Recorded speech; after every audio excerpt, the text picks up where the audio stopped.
Ẹ kú dédé ìwòyí o. Ìròyìn lérèfé láti ẹnu ọmọ yín ìyáàfin Lydia Ọbọ́falẹ́yẹ ni mo mú wá sétí ìgbọ́ yín. Àjọ elétò ìdìbò ti orílẹ̀-èdè yìí Independent National Electoral Commission ti sọ jáde síta wípé 200,000 olùdìbò ní ìhà àríwá ti ìlú Ìbàdàn North Federal Constituency ní ìpínlẹ̀ Ọ̀yọ́ ni wọn yóò yan aṣojú ti ilé ìgbìmọ̀ aṣojú-ṣòfin àpapọ̀ ní agbègbè kóówá wọn Representative at the National Assembly Constituent. Àjọ náà tún ṣe àfikún ọ̀rọ̀ rẹ̀ wípé àwọn ẹgbẹ́ òṣèlú 20 ní ìpínlẹ̀ náà ni ó lẹ́tọ̀ọ́ láti kópa nínú ètò ìdìbò náà àti pé gbogbo àwọn ẹgbẹ́ òṣèlú náà ni wọn yóò bẹ̀rẹ̀ sí ní ṣe ìpolongo ìbò wọn láti ọjọ́ 2 nínú oṣù kẹjọ títí di ọjọ́ 14 oṣù kẹjọ náà August 2 to August 14. Òṣìṣẹ́ kọmíṣánná fún elétò ìdìbò ti ìpínlẹ̀ Ọ̀yọ́ Resident Electoral Commission Dókítà Adéníran Tẹ̀là ni ó ṣàtẹ̀jáde ọ̀rọ̀ yìí ní Ọjọ́rú níbi ìpàdé àwọn adarí pẹ̀lú ẹgbẹ́ òṣèlú ṣáájú ètò ìdìbò tí yóò wáyé ní ọjọ́ 16 oṣù kẹjọ August 16. Àjọ àwọn akọ̀ròyìn ti orílẹ̀-èdè Nàìjíríà The News Agency of Nigeria ni wọ́n ṣe àtẹ̀jáde ọ̀rọ̀ tí ó ti kọjá sẹ́yìn náà wípé ọmọ ẹgbẹ́ tí ó ń ṣojú apá ìhà àríwá Ìbàdàn ní ilé aṣojú-ṣòfin ilé ìgbìmọ̀ àpapọ̀ Ọ̀gbẹ́ni Ọláìdé Akínrẹ̀mí ni ó papòdà ní ọjọ́ 10 oṣù keje ọdún 2024 July 10, 2024. Èyí ni ó ṣe okùnfà ètò ìdìbò náà tí ó ń bọ̀ lọ́nà náà.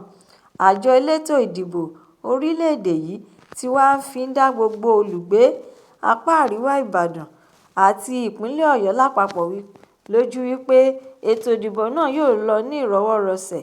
Ẹ̀kúnrẹ́rẹ́ ìròyìn náà wà nínú ìwé ìròyìn Punch. Kọmíṣánná fún iléeṣẹ́ ọlọ́pàá ti ìpínlẹ̀ Èkó Ọ̀gbẹ́ni Olóhùndáre Jimoh ti ṣe ìkéde ìgbélé oníwákàtí 12 ní ọjọ́ Àbámẹ́ta káàkiri gbogbo ìpínlẹ̀ Èkó nítorí ètò ìdìbò ìjọba ìbílẹ̀ tí yóò wáyé lọ́jọ́ náà.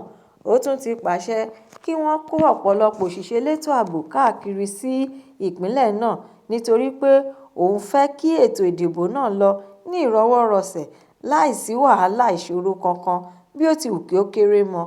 Jimoh sọ ọ̀rọ̀ yìí jáde èyí tí ó sì tún buwọ́ lù nínú àkọsílẹ̀ ọ̀rọ̀ rẹ̀ náà láti ẹnu apàṣẹ agbẹnusọ CSP Benjamin Hundeyin ní ìpínlẹ̀ Èkó ní Ọjọ́rú. Àwọn ẹgbẹ́ Consultative Committee on Election Security ti ìpínlẹ̀ Èkó àti àwọn èèkàn adarí nínú ètò ìdìbò ni wọ́n parapọ̀ tí wọ́n wípé ìfẹ́ àwọn ará ìlú jẹ àwọn lógún nítorí náà ni àwọn ṣe gbọ́dọ̀ rí i dájú pé ètò ààbò tó péye àti àlàáfíà jọba kí ètò ìdìbò tó bẹ̀rẹ̀. Láàárín àti lẹ́yìn rẹ̀ tí ààbò tó péye gbọ́dọ̀ wà fún gbogbo àwọn òṣìṣẹ́ elétò ìdìbò àti gbogbo ibi tí ètò ìbò yóò ti wáyé. Nítorí ìdí èyí ni wọ́n ṣe ń kéde fún gbogbo ènìyàn ní ìpínlẹ̀ Èkó láti dín ìrìn wọn àti gbígbé ọkọ̀ káàkiri kù láti bí aago 7 òwúrọ̀ títí di aago 7 ọ̀sán ní ọjọ́ Àbámẹ́ta tí í ṣe ọjọ́ 12 oṣù keje ọdún 2025. Ní ọjọ́ kan náà, ó tún wá fi kún ọ̀rọ̀ rẹ̀ náà wípé dídín ìrìn ọkọ̀ kù kò yọ rírìn tàbí lílo ọkọ̀ ojú omi sílẹ̀ rárá ní agbègbè tí ètò ìdìbò náà yóò ti wáyé. Ẹ̀kúnrẹ́rẹ́ ìròyìn eléyìí náà wà nínú ìwé ìròyìn Punch. Àwọn àjọ tí wọ́n ń gbógun ti lílo ènìyàn nílòkulò National Agency for the Prohibition of Trafficking in Persons (NAPTY) ti ẹ̀ka ìpínlẹ̀ Katsina ti fi ọwọ́ ṣìnkún òfin mú àwọn afurasí 3 tí wọ́n jẹ́ ọmọ ẹgbẹ́ lílo ènìyàn nílòkulò láàrin ìpínlẹ̀.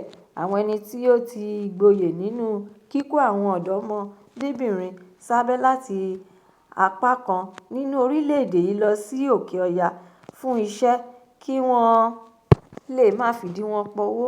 Àwọn afurasí náà ni wọ́n mú ní ilé ìtura tí ó gbajúgbajà ní ìlú Katsina pẹ̀lú àwọn ọmọ ọ̀dọ́mọdébìnrin mẹ́ta tí wọ́n kọ̀ láti máa fi ṣiṣẹ́ nígbà tí àwọn àjọ NAFDAC ṣiṣẹ́ wọn kiri. Ọ̀gá alábòójútó ti ilé ìtura náà àti àwọn òṣìṣẹ́ rẹ̀ méjì ni wọ́n fi ọwọ́ òfin mú pẹ̀lú rẹ̀. Gẹ́gẹ́ bí àtẹ̀jáde ìròyìn náà tí àwọn akọ̀ròyìn ilé-iṣẹ́ wọn gbé jáde ní Ọjọ́rú ni wọ́n ṣàlàyé wípé àwọn ọ̀dọ́mọdébìnrin náà kò tíì ju ọmọ ọdún 21 sí 26 21 to 26 years láti ìpínlẹ̀ Benue àti ìpínlẹ̀ Rivers. Àwọn àjọ náà tún sọ wípé ìwádìí tí àwọn ṣe fi hàn pé àwọn afurasí náà ni wọ́n jẹ́ alágbàtà tí wọ́n máa ń kó àwọn ọ̀dọ́mọdébìnrin fún àwọn agbègbè ibi tí àwọn ọ̀daràn máa ń gbé àti àwọn orílẹ̀-èdè kọ̀ọ̀kan tí ó wà lẹ́gbẹ̀ẹ́ orílẹ̀-èdè wa. Àwọn àjọ náà tún wá tẹ̀síwájú nínú ọ̀rọ̀ wọn wípé àwọn ọ̀dọ́mọdébìnrin náà wà nínú yàrá kékeré kan ní ilé ìtura náà tí àwọn tí wọ́n fi wọ́n pawó náà kó ara wọn sí yàrá ńlá kan mìíràn tí wọ́n ń ṣe lọ́ṣọ̀ọ́ nínú ọgbà ilé ìtura kan náà. Níbẹ̀ ni wọ́n ti ń dúnàádúrà lórí iye owó tí wọ́n fẹ́ gbà lọ́wọ́ àwọn oníbàárà wọn. Àwọn ọ̀dọ́mọdébìnrin náà ṣàlàyé wípé wọ́n tan àwọn wípé àwọn yóò fún wọn ní iṣẹ́ alálùbáríkà tí àwọn bá dé ìpínlẹ̀ Katsina tí àwọn wá bá ara wọn nínú ṣíṣe iṣẹ́ aṣẹ́wó àti òwò nàbì.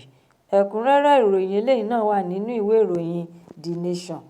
Ìròyìn Lerefe Toni kò ní jù báyìí lọ nítorí pé kí n lọ́bẹ̀ oge. Ẹ tún pàdé mi lọ́la fún àkọ́tún ìròyìn Lerefe mìíràn láṣẹ Èdùmàrè.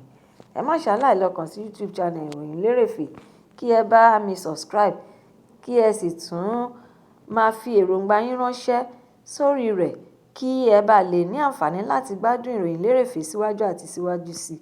Ẹ ṣé mo dúpẹ́. Ó dàbọ̀.